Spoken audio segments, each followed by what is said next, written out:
We are go for liftoff in T minus 30. Hit the record button.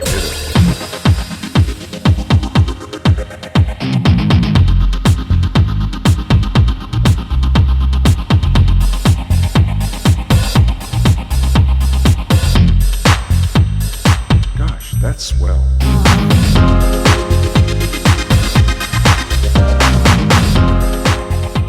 It's a low blog talk radio.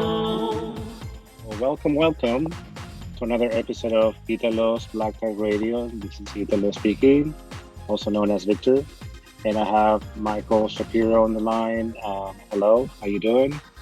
Good, great to be here, and good to see you again after about a year's hiatus, right? Since we last spoke. I know it has been a year. Yeah, well, about a year. Yeah, I think we were doing.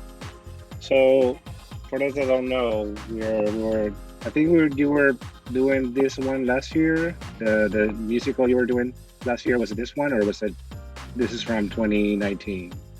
We were talking about the same show a year ago, well, a little more than a year ago, maybe a year and a half. And we thought that the show was going to happen in 2020, in the summer of 2020, which was our plan. So you and I had a chat about it based on what we thought was going to happen at the time. And obviously things changed. So we're back. Right. And I'm glad that we're back. So we're talking about 2021 Hollywood Fringe Festival. Congratulations, by the way. I see that you were picked as Best Musical this year. Yes, so that's a great accomplishment. We're talking about your musical Gideon and the Blundersnorp. I always had a problem with that, so I have to read it out a few times. But so let me know, how's it going? What's the reception of the show? It was received really well, and both by the audience members and also the members of the press who we were somehow able to beguile to either see our show in person or to tune into the live stream. But reception was universally positive. Everyone really liked it. There was some self-selection at work, because I think anyone who goes to see theater in the summer of 2021 already loves theater, because they're dealing with a mask, they're dealing with a small but meaningful risk of COVID Delta variation. There's the inconvenience, and of course it's hot. So I think people who show up are predisposed to have a good time, but for whatever reason, I feel like we really connected with audiences, both grownups and kids. Great. So so tell me about the story. So people that don't know, haven't heard the story, what is the musical about? Why should they go see it? What should they expect? Right, I'd be happy to. So this is a book musical, kind of a musical with a story around it. It's very much in a traditional mold, very much on a kind of hero's quest archetype. The idea is that this is in a fantasy European medieval-ish universe. So knights of the realm and swords and swashbuckling heroes and all of that.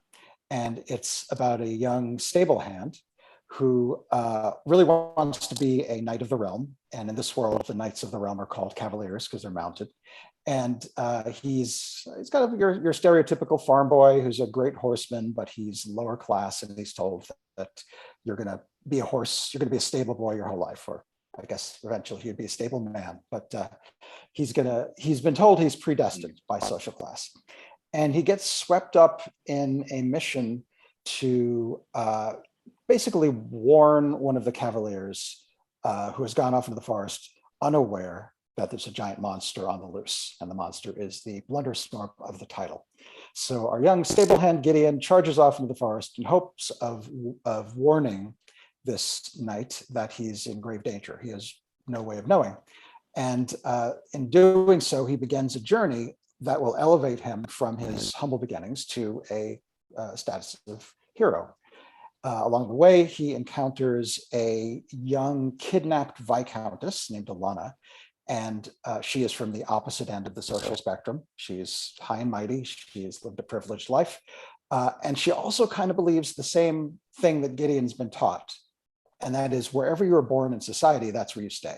So Gideon thinks he's always going to be a stable hand, and she kind of thinks she's high and mighty by birthright, and that all there is for her to do is to just wait until she ascends to be queen. And they both get into some very exciting adventures, escaping from bandits, and eventually they, surprise, surprise, face the blundersnorp of the title. And so they have a physical challenge in front of them, how to fight a monster. And there's also kind of a sociological challenge, because they come to question this thing they've been taught, that their path in life is set by their birth. So there's a little bit of I think, a positive message for audiences, both young and old. That's your 2-minute synopsis of the plot. Yeah, pretty exciting. Yeah, it looks pretty good. I've seen the pictures, so they look pretty cool. So this has been basically the last show will be this coming Saturday. Am I right? Almost. Saturday or Sunday? It's Sunday. It's Sunday. Our run officially ended last Saturday, the live performances, that was closing. But we were fortunate enough to be given the Encore Producers Award. And that means those who receive this award are entitled to some kind of reprise or an encore performance. So we're doing one more this coming Sunday. That's September 5th, for those of you listening at home.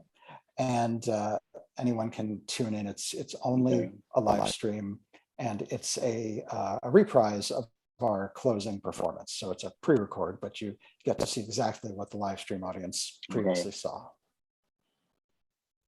Cool.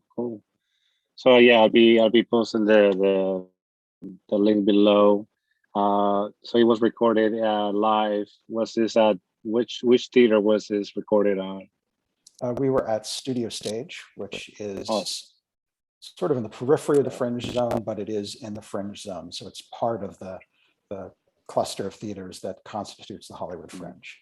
It's on the fringe of the Fringe, the Meta Fringe.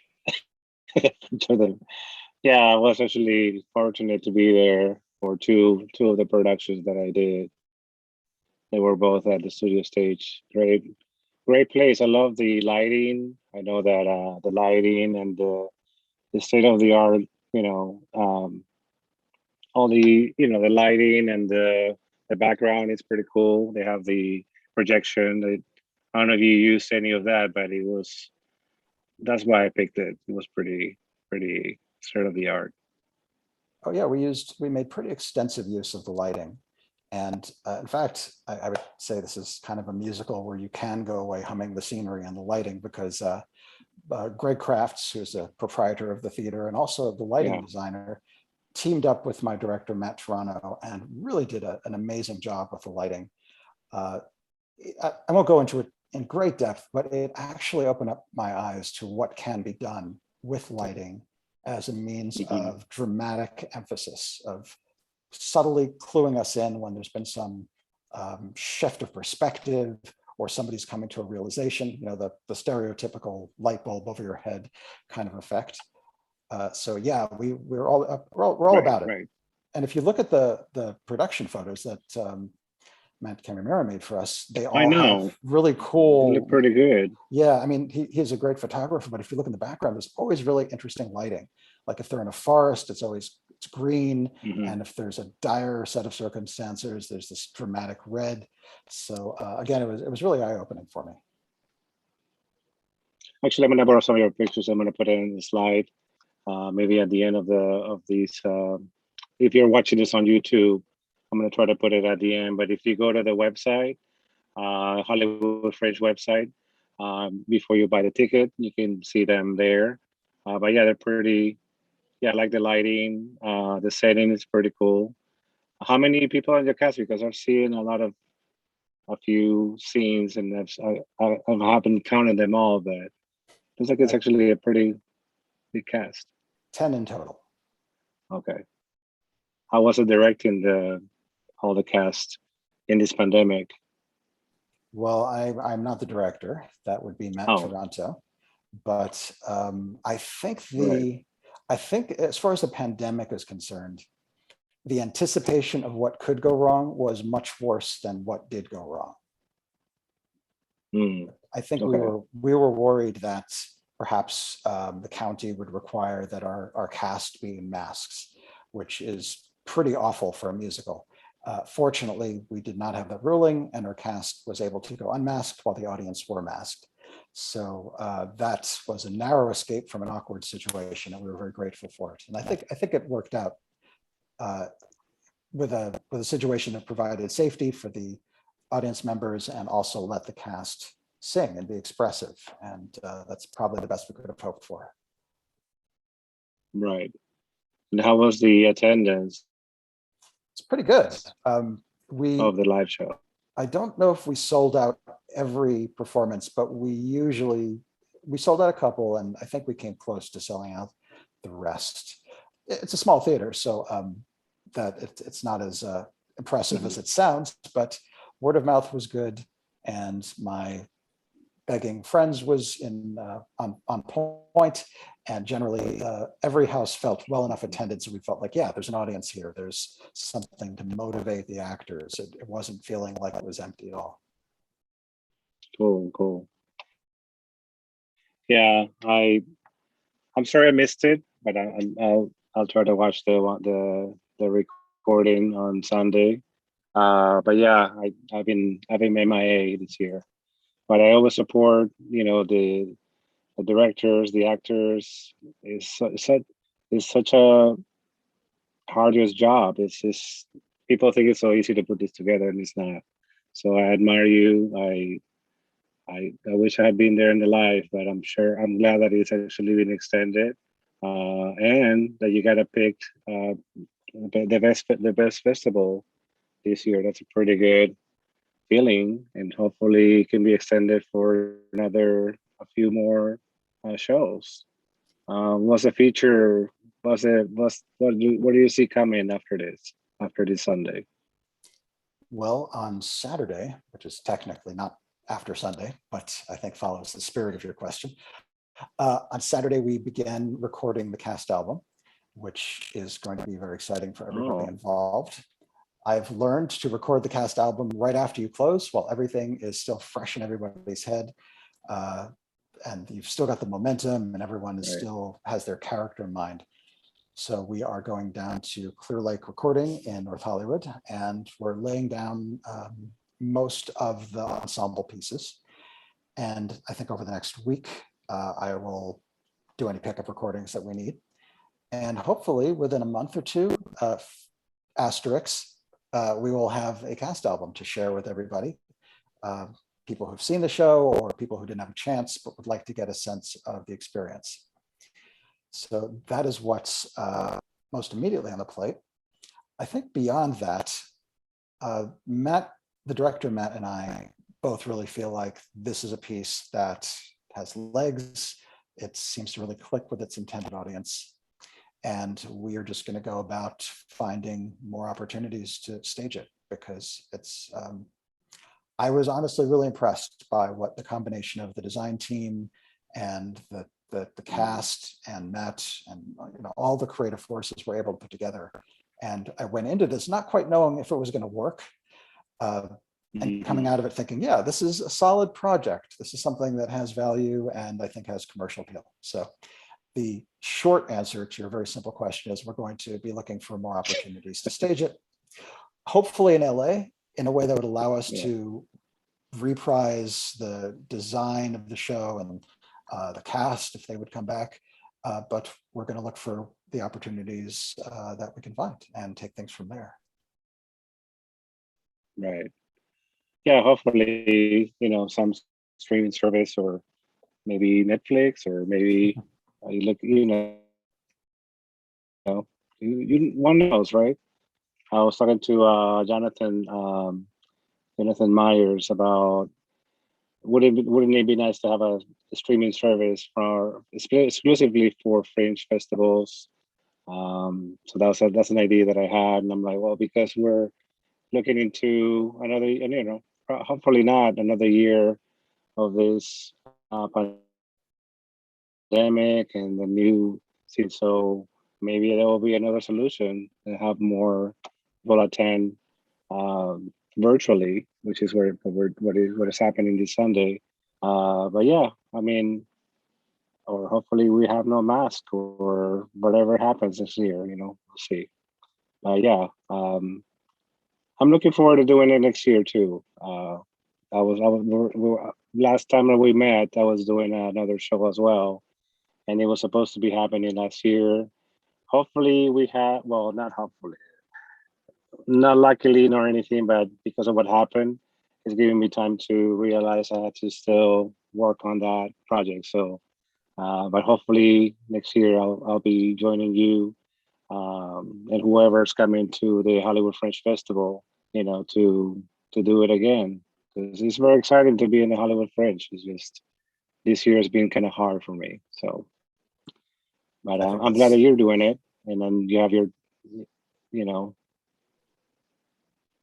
are you allowed to, are you sorry, go able to, ahead. are you able to share any hints about what your next project is going to be? Yeah, it's called the Mother Trials, and it's basically it's a courtroom setting. It's a little bit psychological drama, and it has hopefully starring me, which is the first time I'm going to be doing it on stage. I'll be taking the leading role, and that's all I can say for now because I don't want to give much away until I have it all rehearsed. It's just we had the flyers and everything ready last year, so it's going to happen. It's just that I had to do more soul searching, if you know what I mean, before coming with this show. And so this time has been good for me to regroup. You know what I mean? So that's what's happening I think there's been a lot of that going on this last year. for sure. You touched upon something really So interesting in yeah, but passing.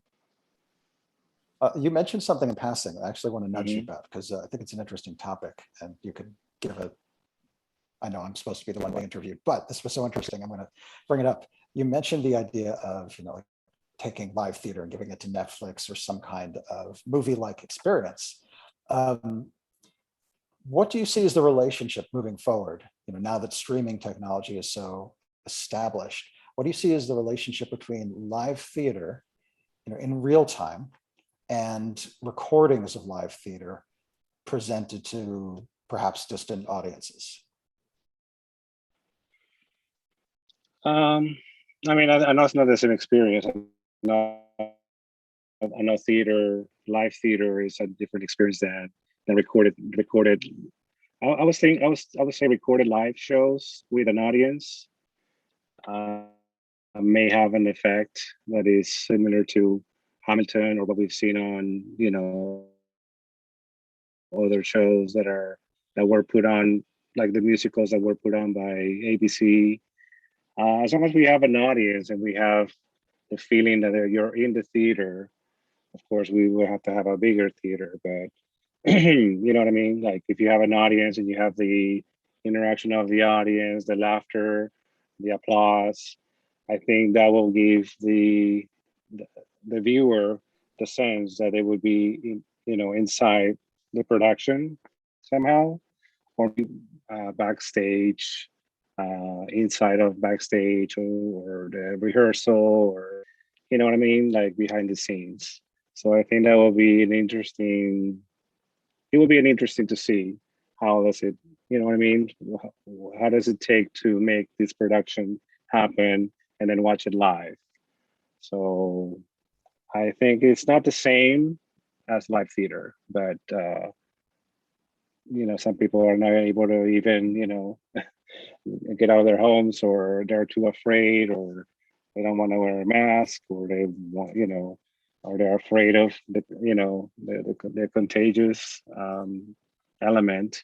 So I think that would be another option for those that cannot make it, or don't want to, or or are too afraid to come out. You know what I'm saying? So I don't know. That would be a good topic to talk about in the French, next year, going forward. what's the future of theater? You know, should be a topic that we should talk about. If, let's say 2022 is What do you magical, think? if you imagine like next year as being completely back to normal, like no pandemic, people are feeling safe in theaters, nobody needs a mask. When you bring your show next year, are you going to have it live streamed? Probably not. um, maybe like you're doing it now. Maybe after the festival's over, maybe I will do it. But I would encourage people to come and see it first. If they cannot do it, then probably at the end. I like to record it, of course, and have it, you know, as an archive. But I don't know. I don't know how to feel about it. How do you feel? How was the reception online with your show? Was there a lot of? Have you done it live? I mean, have you done it online, or was it all live We up live until now? streamed everything except the first preview, which was a bit of a test. Had you asked me before the show, I would have said, I'm a little wary of live stream. It's, you know, we're only doing it because of COVID, and we're worried that, I mean, we really couldn't easily have kids in the theater, which for a family musical is a bit of a hindrance. But having come through the process, I'm actually really interested in the hybrid model now. I think as long as you can do it in a way that does not compromise the experience for the audience members in the room, because they are sacred, you know, their experience is sacred as far as I'm concerned. But if you can also have a live stream running and share your show with people across the country or across the world and give them a taste of the same thing, especially people who would not have been able to go see the live show, I think you really expand the breadth of what you're doing. And it's, as long as it's real time, I still feel like it's theater. You're still seeing something happen before your eyes. It's not a pre-record, it's not edited. So there's the terror of things that could go wrong, but that's also excitement for the audience. So I'm into it. And even though we did this out of necessity rather than choice, I think next year I might be into it again. I think it's cool. Okay. Well, maybe by then I would have processed this. Yeah, we'll revisit this topic. All the fears will be. Yeah, we should do that. We should revisit it and see how it went. But then again, you know, we'll see. Time will tell. So, what is there? How much are the tickets, by the way? I wanted to give some information about the tickets. Sure. So to recap, we're doing our streaming encore on Sunday at 2 p.m. Pacific, 5 p.m. East Coast time. And if you're in the UK, that is a yawn-inducing 10 p.m.